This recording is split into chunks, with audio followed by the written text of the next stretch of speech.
This morning, I took we'll take a look at the little calves in the preconditioning pen. Okay, so these calves, when they're small, my big whole thing about these calves is that I always say that the smaller the calf is, the more severe their problems become, right? Like if you have a calf, when I bring home a calf that is 150 pounds, I'm actually probably 5 times more concerned for that animal than I am when I bring them home at 250. And so if we take a look, you see these calves right here?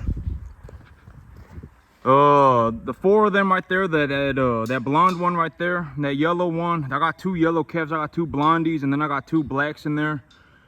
And they look like that.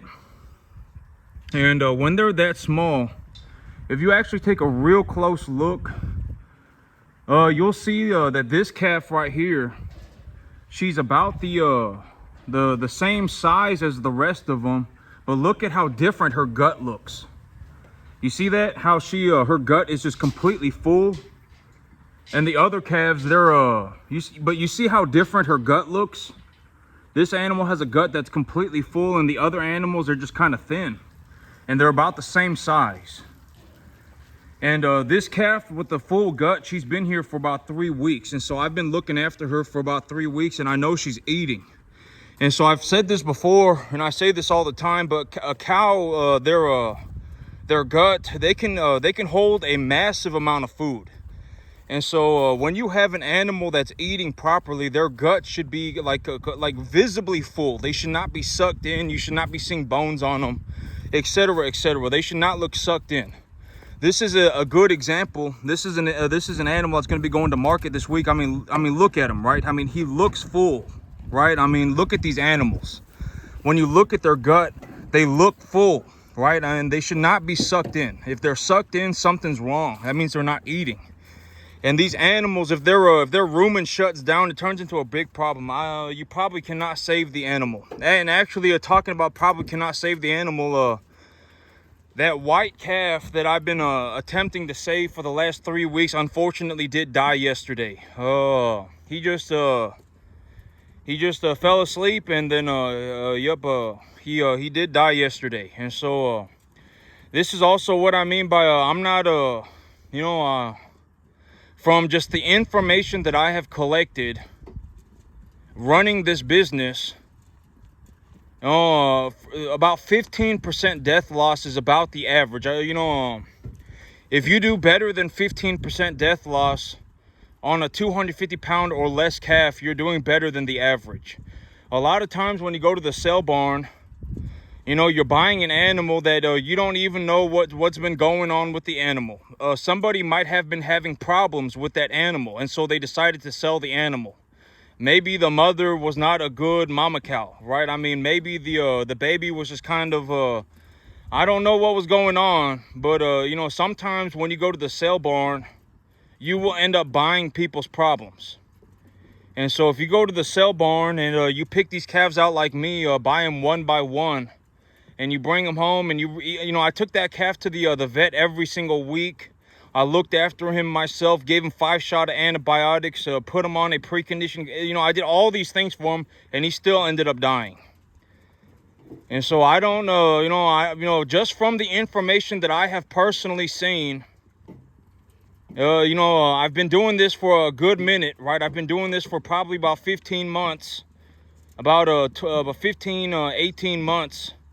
And just from the information that I have personally collected, it's about a 15% death loss. 10 to 50, if you go under 15%, you're doing good.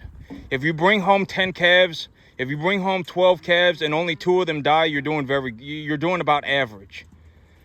And I would almost be willing to bet that the average person, it does not matter what you think, if you went to the sale barn, and this is also what I mean by, okay, because here's the thing.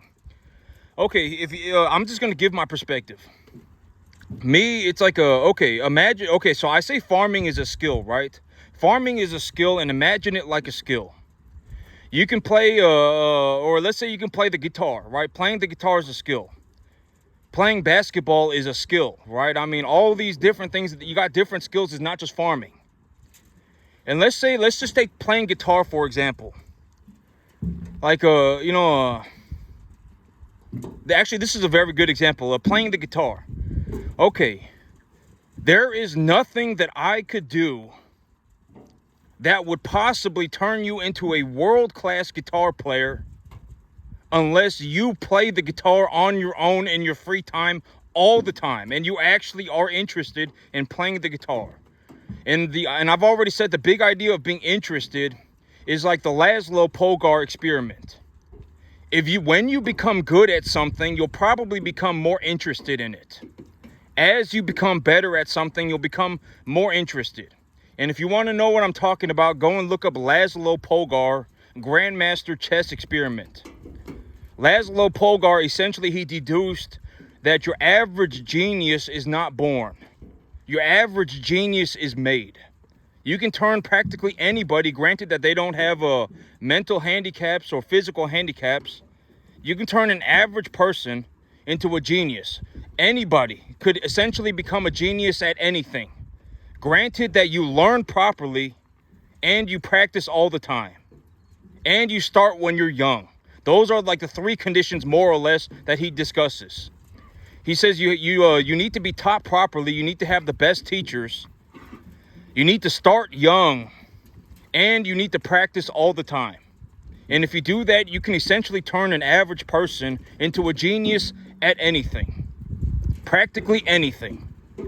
And if you take a look at his three children, all three of his daughters became like in the top 5 master level, the top level female chess players on the planet. And none of them had major issues at all. Legitimately, they were completely okay with it. They were asked, like your father put you through these experiments when you were young, and he essentially groomed you into becoming a world-class chess player. And it's like, are you upset about that at all? Do you have any negative? And none of them felt bad about it at all. They were like, they just became world-class chess players, and they were completely okay with their lives. It's not like all three of them just woke up one day and blew their brains out, right? I mean, they didn't go, oh my God, now I'm suicidal. I'm the greatest chess player on the planet, and now I'm suicidal. None of them did that. And so it's like playing the guitar. Imagine, don't look at it as farming, but imagine it's something else like playing the guitar. If you wake up one day and you see the best guitar player on the planet playing the guitar, and you think that it's cool that they can play the guitar like that, and you just randomly convince yourself that you can also play the guitar like that, you cannot play the guitar like that. I don't know what to tell. Like, are you dumb? How did you come to that conclusion? How did you possibly come to that conclusion? It's not like you were sitting there playing the guitar for 15 years and then you're like, oh man, if I practice this, if I just work on this one thing for the next 10 years, then I can get a world-class good at it. It's not like that. You just woke up one day, you were borderline a bum. You woke up one day and just randomly decided that you could become a world-class guitar player, and it's not possible. It's the same thing with farming. You cannot just wake up one day and become a world-class farmer. You just can't do it. And there is nothing that I could possibly do to show anybody how to become a world-class farmer. I can simply show you what I do, and it can just become a piece of your pie. Right? I mean, you're going to have to practice on your own. And it's like learning the guitar. If you don't practice playing the guitar on your own in your free time, nobody can teach you how to play the guitar. I mean, you're essentially going to have to sit there and practice on your own. And it's like, okay, and here's the thing. It's like the whole idea about the guitar. It's like me, it's like imagine like you find the best guitar player on the planet and you just follow that guitar player around and ask him to help you. Right? I mean, it's like, are you dumb? It's like 90% of this you could have done completely on your own. Like, you could have started to learn how to play the guitar on your own. You could have learned at least 50 songs by yourself. Why are you possibly asking me for help? I don't get it. And it's like, that's what I mean by most people cannot be saved. Under any circumstance, most people cannot be saved. I have not personally met anybody that gets to the 10% mark of what I do. I have not met a single person. Not a single person, not even to the 10% mark. Most people are negative or doing like barely anything, like barely getting by. And, me, I would say that on the average, I do about $14,000 a month. Here within about 6 months, I'll do about 20 grand a month, right? And it's like, that's the thing. It's like, if we look at farming as a skill, not just farming, but like as a legitimate skill, like think about it like playing basketball. Think about it like playing the guitar. There is zero possible way that I could teach anybody how to do this at this level. Zero way. You're going to have to do 90, probably 8% of it by yourself. You probably will. And that, I mean, there was legitimately, if you're not willing to practice on your own time, then you're not going to make it to this level ever. And I'm telling you, I am okay, here's my perspective. If I were to give you my perspective, I am a first generation farmer, right? I taught myself how to farm. Not that I taught myself, but I read a lot. I learned from the best. That's the best way to put it, is that I learned from the best. I took what the best were, and this is what I mean by when you look at the top end of the cattle business, like if you were to go and find somebody with a $1 billion feed yard, and you were to talk to that person, they would essentially be doing what I'm doing. And this is what I mean by everybody on the top end is essentially doing the exact same thing. Go and find a massive feed yard. Go and find a feed yard that's doing $1 billion a year. Right? Go and find a big one. Go and find one that's like they run 100,000 cattle at a time. And ask them, what do you feed your animals? They'll probably go into more detail than me. Oh, well, we mix in 5 grams of this ionophore. Hey, Lucy, leave them alone. And when the commodity market's like at this, then we buy this commodity at this price, and we mix these commodities on a 72%. I mean, they will probably go into more detail than me.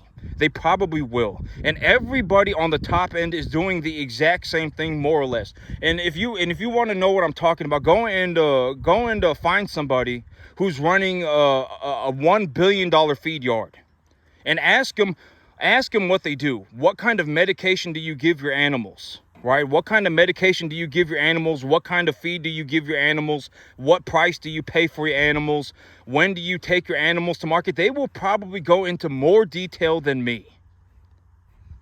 I mean, me, like this, like me in my world, like you got to understand that there are, Lucy, like me, when I learned from people who are doing massively more revenue than me. Lucy,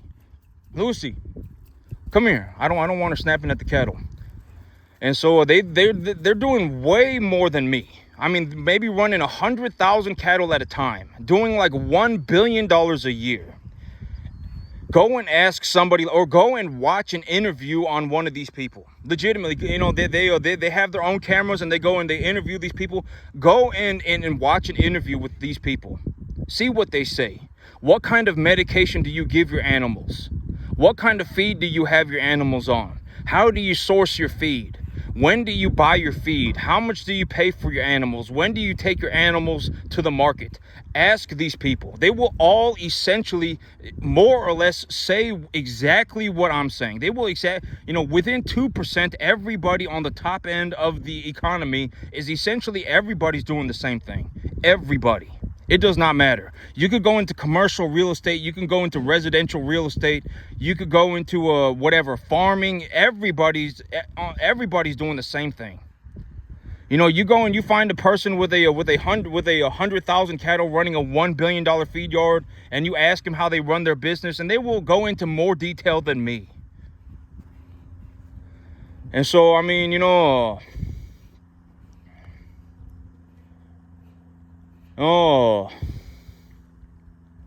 learn from the best. That's the best way that's what I did. I learned from the best individuals that I could find. I learned when I learned about cattle medication, I watched presentations done by PhDs that run 250,000 that are in charge of 250,000 cattle a year. They essentially, I like when I learned about medication, this is a very good way to put it. Like when I learned about medication, when I learned about cattle medication, I watched presentations done by PhD individuals that are currently in charge of running maybe like 200,000 cattle a year at a feed yard. That's who I learned about medication from. When it comes to animal feed, same thing. I learned it from I watched a presentation done by a PhD individual running 200,000 cattle, in charge of running 200,000 cattle a year. When it came to identifying beef animals, same thing. Right? I mean, same thing. I watched presentations done by PhD individuals that legitimately grade animals for a living. Like they work at a meat factory, Lucy. They work at like a Tyson meat factory, and they're in charge of like looking at the carcasses. That is legitimately what they do their entire life. They see the animal, they harvest the animal, and then they hang the animal up, and they see them the whole way through, and that's all they do their entire life. So it's like, what do they say? Oh, well, we want animals at this body conditioning score. We want this type of animal. This is et cetera, right? That's who I learned from. And when you see this, essentially this is the accumulation of all of those things that I learned, and then I put it together, and then I made it work for me.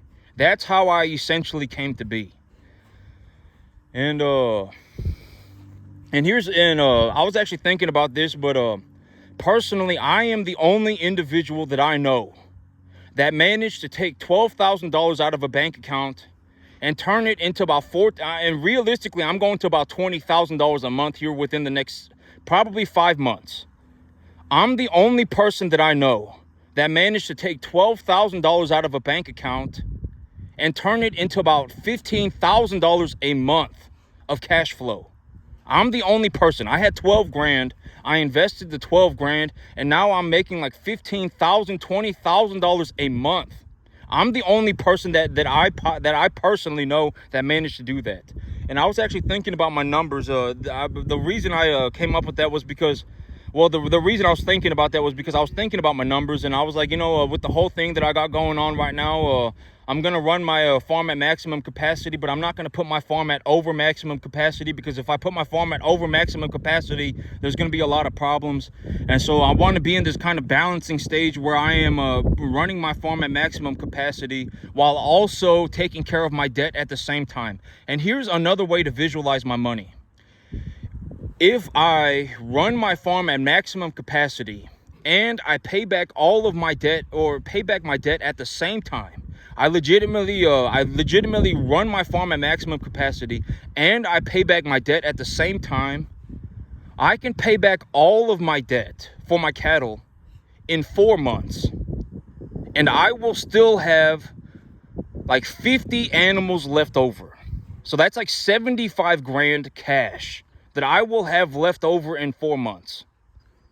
I will legitimately pay back all of my debt. I have about $60,000 in debt. I will pay back all of my debt, and I will have maybe about $60,000 cash left over in about 5 months. That's another way to visualize how much money I make in the cattle business.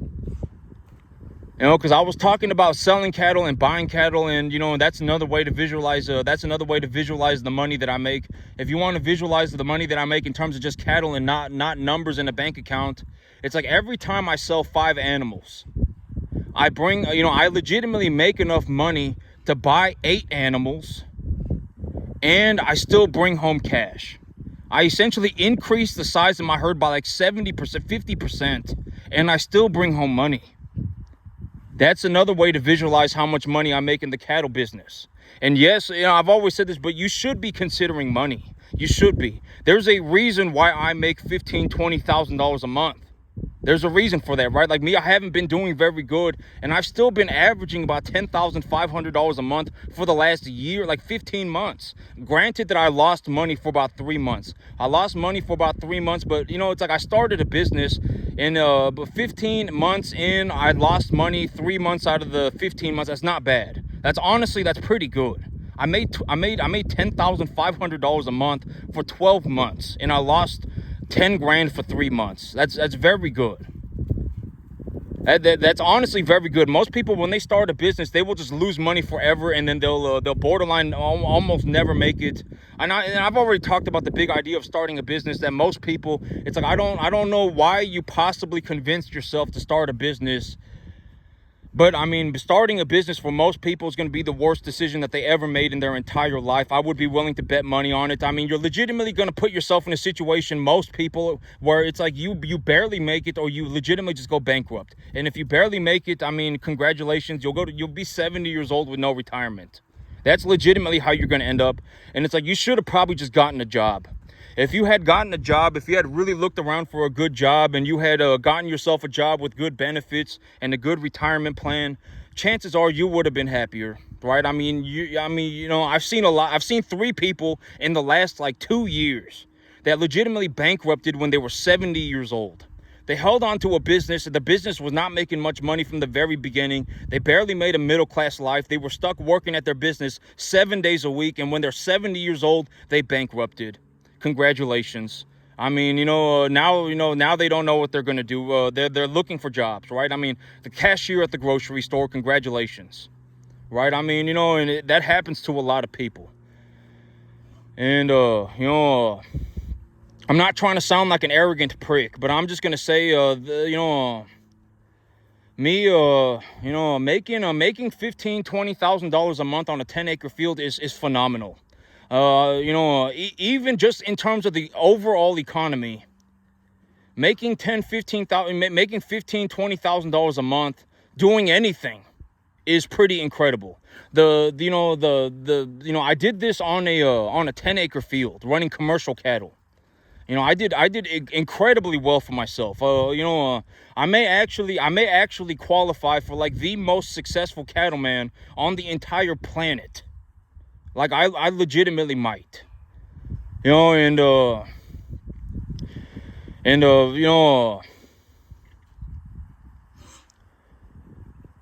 okay, so actually I was going to talk about this, but yesterday I was watching a guy on, and it was an interview done by a guy from SEAL Team 6. He was from SEAL Team 6.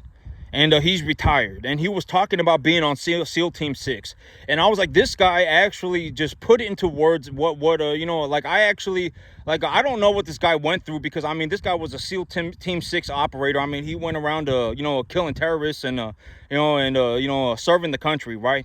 And so I don't know exactly, but the words that he said made a lot of sense to me.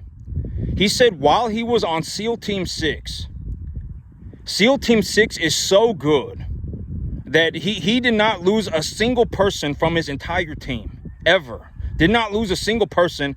And whenever they were sent on a mission, he actually felt kind of bad, because they would essentially just take a dump on everybody. SEAL teams, like, nobody stood a chance against SEAL Team 6. That's what he was talking about. He was talking about his experience on SEAL Team 6, and he was like, SEAL Team 6, we did not lose a single person ever during his entire enlistment. Did not lose a single person ever. And he actually felt kind of bad for people, because they just essentially ran around taking a hot dump on everybody. And I was like, that's actually what makes sense to me. I kind of feel bad for y'all, but at the end of the day, there's nothing that I can do for you. Nothing. 98% of this, you're going to have to do it on your own. You're not going to wake up one day and just magically become a world-class farmer. It's just not going to happen. And I was listening to his interview, and I was like, this actually kind of makes sense to me. Like, SEAL Team 6 is legitimately so good that they legitimately took a dump on everybody. Every single mission that they went on, they pretty much succeeded every single time and did not lose a single guy. Probably killed thousands of terrorists. Legitimately did not lose a single guy. And he was talking about, and he was like, yeah, like, I actually felt kind of bad every time we went on a mission, because it's like, and he was talking about his missions, and it was like, this guy, this high profile target, we were actually going after this guy, and, like, he knew that we were coming after him. And he was actually putting, like, I think it was like he was putting his child into a vehicle. He was putting his child into a car, and they killed him. Or something like that. Or that's when they found him. He was putting his child into a vehicle. The guy knew that they were coming after him, and they caught him so off guard that they just essentially took a dump on him. And and he was actually talking about that, and he was like, I actually felt kind of bad, because SEAL Team 6 is essentially so good that they just take a dump on everybody. And that's essentially how I feel. And I tell myself to not feel bad, because at the end of the day, if you really want it, you're going to have to do 98% of it by yourself. You're legitimately going to have to go and do it by yourself, right? I know a lot of people that can't even make as much money as me farming 1,000 acres. I make like 15, 20 grand a month farming 10 acres. I legitimately make so much money that I can do whatever I want. Legitimately, like if you put me on a field with 999,999 other people, I would legitimately take a hot dump on everybody. Would not even be close. And so, and it's like, there's that part of me that feels kind of bad, but it's like, but I can't really, but at the end of the day, it's just like, if you really want to get here, you're going to have to do about 98% of it by yourself. There's nothing that it's like playing the guitar. There's nothing that I could possibly do to turn you into a world-class guitar player other than just, show you what I do. I say, just take a look at what I do and absorb it for what it is, because at the end of the day, this farm, over the last 15 months, I've done about $10,500 a month on the average. Over the next 6 months, I'm going to be doing about $15,000, $20,000 a month. So at the end of the day, when you look at what I'm doing and you're absorbing what I'm doing, at least you understand that I make that tremendous sum of money, right? That's what I've said, right? And so, but that's essentially, I thought it was interesting. I was watching this interview on this guy, and I was like, that's actually very, very realistically about how I feel. Take a hot dump on everybody and kind of feel bad, but you can't really do any. But I mean, there's nothing to be really done about it. It just is what it is. And so that's it for me today, YouTube. Y'all have a good one.